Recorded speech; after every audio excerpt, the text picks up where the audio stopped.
कल्पना कीजिए, अगर पूरी दुनिया में ऐसा वायरस फैल जाए जो इंसान को सिर्फ 12 सेकंड में ज़ॉम्बी बना दे और लाखों ज़ॉम्बी एक दूसरे के ऊपर चढ़कर दीवार पार करने लगें, तो क्या इंसानियत बच पाएगी?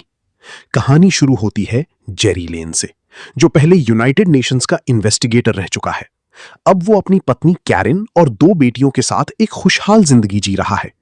एक सुबह सब कुछ सामान्य लगता है, बच्चे खेल रहे हैं, टीवी पर न्यूज चल रही है, लेकिन अचानक शहर में अफरा तफरी मच जाती है। लोग पागलों की तरह भागने लगते हैं।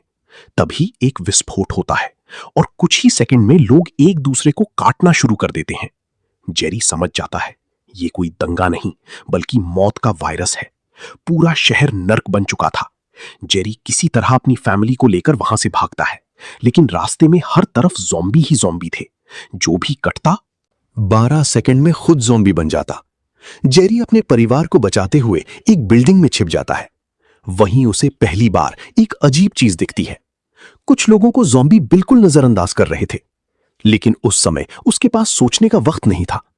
किसी तरह हेलीकॉप्टर आता है और जेरी अपने परिवार के साथ बच निकलता है। उन्हें समुद्र के बीच बने एक मिलिट्री जहाज पर ले जाया जाता है। वहीं सच्चाई सामने आती है। पूरी दुनिया इस वायरस से तबाह हो चुकी है। सरकारें खत्म हो रही हैं, शहर खाली हो चुके हैं और इंसानियत हार रही है। मिलिट्री जेरी को मजबूर करती है कि वो इस वायरस का स्रोत ढूंढे, क्योंकि वही उनकी आखिरी उम्मीद है।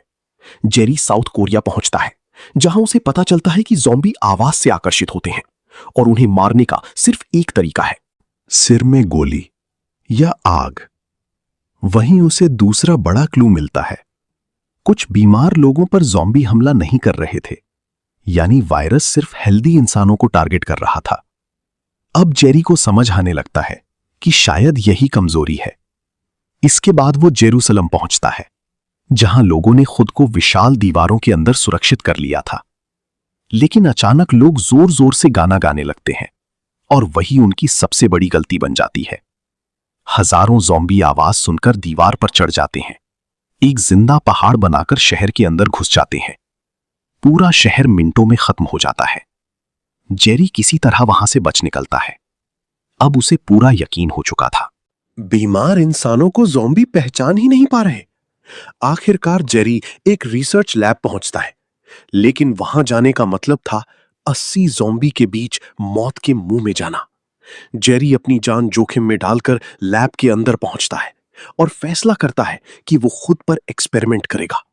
अगर वो गलत वायरस इंजेक्ट करता तो तुरंत मर जाता, लेकिन अगर सही निकला तो इंसानियत बच सकती थी।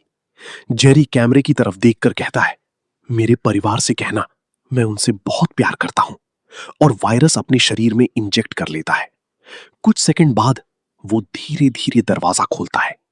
एक ज़ॉम्बी उसके सामने आता है, उसे सूंघता है, लेकिन हमला नहीं करता।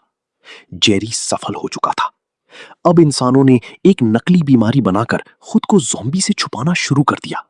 धीरे धीरे वैक्सीन तैयार हुई, सेनाओं ने दुनिया वापस जीतनी शुरू कर दी और इंसानियत को दूसरी जिंदगी मिल गई। लेकिन सवाल आज भी वही है, अगर सच में ऐसा वायरस आ जाए तो क्या हम बच पाएंगे?